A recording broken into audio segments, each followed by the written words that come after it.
क्या आप जानते हैं कि दुनिया का सबसे खतरनाक हथियार एक सीक्रेट एक्सपेरिमेंट का नतीजा था? अगर आपने क्रिस्टोफर नोलन की फिल्म ओपेनहाइमर देखी है तो आपने उस स्ट्रेस और धमाके को महसूस किया होगा। लेकिन आज उस फिल्म की नहीं, आज बात करेंगे उस मिशन की असली कहानी की, जिसका नाम था द मैनहट्टन प्रोजेक्ट। बात है साल 1939 की। पूरी दुनिया दूसरे विश्व युद्ध की आग में जलने को तैयार थी। उसी समय साइंटिस्ट को खबर मिली कि नाजी जर्मनी परमाणु शक्ति यानी एटॉमिक पावर हासिल करने के करीब है। एल्बर्ट आइंस्टाइन ने खुद अमेरिकी राष्ट्रपति को चिट्ठी लिखकर आगाह किया कि अगर हिटलर के हाथ ये ताकत लग गई तो दुनिया को कोई नहीं बचा पाएगा।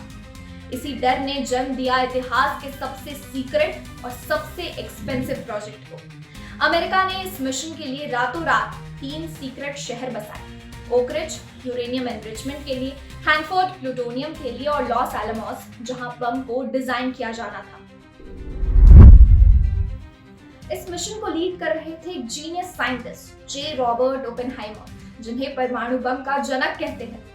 इस प्रोजेक्ट में लगभग 1,30,000 लोग शामिल थे, जो उस समय अमेरिका की पूरी ऑटोमोबाइल इंडस्ट्री से भी ज्यादा थे।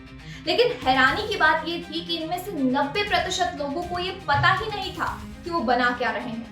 वो बस पुर्जे जोड़ रहे थे, रसायनों को मिला रहे थे और आदेश मान रहे थे। साइंटिस्ट को उनके परिवारों से अलग रखा गया, उनकी जासूसी की गई ताकि ये सीक्रेट बाहर न निकल सके। सालों की रिसर्च के बाद 16 जुलाई 1945 को वो दिन आया जब इतिहास का पहला परमाणु परीक्षण किया गया।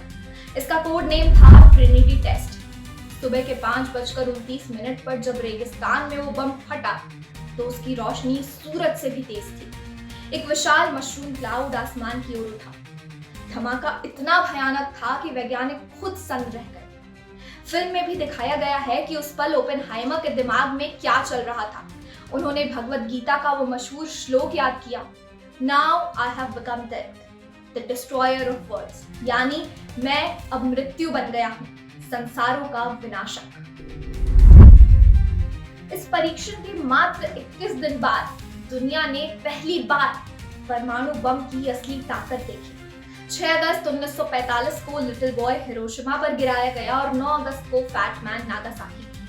हिरोशिमा और नागासाकी में चंद सेकंड्स में लाखों लोग मारे गए। शहर की बड़ी बड़ी इमारतें राख के ढेर में बदल गई। रेडिएशन का असर ऐसा था कि आने वाली पीढ़ियां भी इससे प्रभावित हुई। जापान ने सरेंडर कर दिया और वर्ल्ड वॉर 2 खत्म हो गया।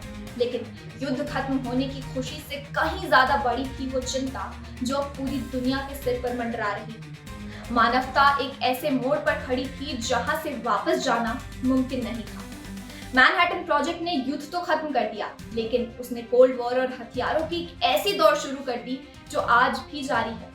आज दुनिया के पास 12,000 से ज्यादा परमाणु हथियार हैं। एक सीक्रेट एक्सपेरिमेंट जिसने विज्ञान को नई ऊंचाइयों पर पहुंचाया, लेकिन साथ ही हमें अपनी ही तबाही का बटन भी थमा दिया। आज सवाल ये नहीं है कि हम परमाणु बम बना सकते हैं या नहीं। सवाल ये है कि क्या हम इतने समझदार हैं कि इसे कभी इस्तेमाल ना करें।